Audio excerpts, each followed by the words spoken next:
Josué. Capítulo 17. Também caiu a sorte à tribo de Manassés, porquanto era o primogênito de José. Maquir, o primogênito de Manassés, pai de Gileade, porquanto era homem de guerra, teve a Gileade e Bazã. Também os mais filhos de Manassés tiveram a sua parte, segundo as suas famílias, a saber, os filhos de Abiezer, e os filhos de Eleque, e os filhos de Assiel, e os filhos de Siquém, e os filhos de Éfer, e os filhos de Semida. Estes são os filhos varões de Manassés, filho de José, segundo as suas famílias. Zelofiade, porém, filho de Éfer, o filho de Gileade, filho de Maquir, o filho de Manassés, não teve filhos, mas só filhas, e estes são os nomes de suas filhas: Macla, Noa, Ogla, Milca e Tirza. Estas, pois, chegaram diante de Eleazar, o sacerdote, e diante de Josué, filho de Num, e diante dos príncipes, dizendo: O Senhor ordenou a Moisés que se nos desse herança no meio de nossos irmãos. Pelo que, conforme o dito do Senhor, lhes deu herança no meio dos irmãos de seu pai. E couberam a Manassés 10 quinhões, afora a terra de Gileade e Bazã, que está da além do Jordão. Porque as filhas de Manassés no meio de seus filhos possuíram herança, e a terra de Gileade tiveram os outros filhos de Manassés.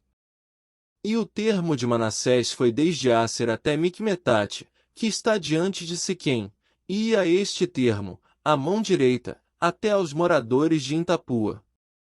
Tinha Manassés a terra de Tapua, porém Tapua, no termo de Manassés, a tinham os filhos de Efraim. Então, descia este termo ao ribeiro de Caná, para o sul do ribeiro, de Efraim eram estas cidades, no meio das cidades de Manassés, e o termo de Manassés estava ao norte do ribeiro, sendo as suas saídas no mar. Efraim ao sul, e Manassés ao norte, e o mar era o seu termo. Pelo norte tocavam em Asser, pelo oriente, em Issacar.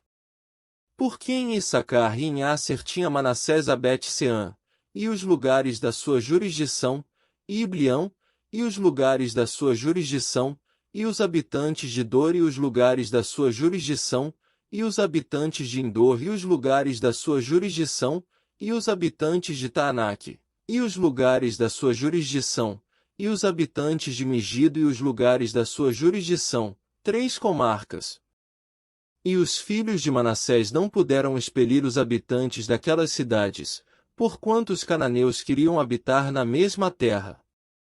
E sucedeu que, engrossando em forças os filhos de Israel, fizeram tributários aos cananeus, porém não os expeliram de todo. Então, os filhos de José falaram a Josué, dizendo: Por que me deste por herança só uma sorte e um quinhão, sendo eu um tão grande povo, visto que o Senhor até aqui me tem abençoado? E disse-lhe Josué: Se tão grande povo és, sobe ao bosque, e corta para ti ali, lugar na terra dos ferezeus, e dos refaíns, pois que as montanhas de Efraim te são tão estreitas. Então, disseram os filhos de José: As montanhas nos não bastariam, também carros ferrados há entre todos os cananeus que habitam na terra do vale, entre os de Bet-Seã e os lugares da sua jurisdição e entre os que estão no vale de Jezeel. Então, Josué falou à casa de José, a Efraim, e a Manassés, dizendo: Grande povo és, e grande força tens, uma só sorte não terás. Porém as montanhas serão tuas, e, pois que bosque é, corta-o, e as suas saídas serão tuas, porque expelirás os cananeus, ainda que tenham carros ferrados, ainda que sejam fortes.